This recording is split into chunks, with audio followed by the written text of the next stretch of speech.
Hi, my name is Mehraj and I'm from India and I'm currently doing my MBA. The best part about being in the School of Business is the curriculum.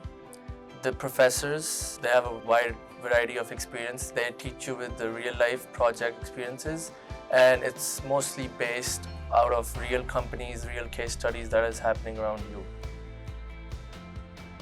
I've had multiple experiences with the immersive consulting project, but the number one I would want to talk about is Unitrans Global. It's based in Boston.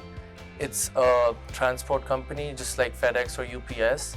We were given a consulting project where we were told to create a business plan for the company, and we were given a challenge from the real client itself where we had to give them an approach how they should expand to probably 20 countries.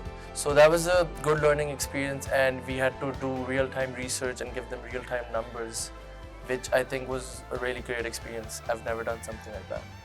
I just feel like I polished all the skills that I gained from a bachelor's.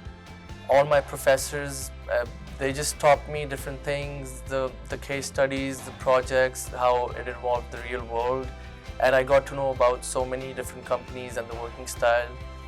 My past experience and my class learning has just given me more confidence. It's given me a more diverse approach towards problems, how I look at different problems from different perspectives. The more experience I gather is the better for my future, and I just feel like I'm getting ready for it.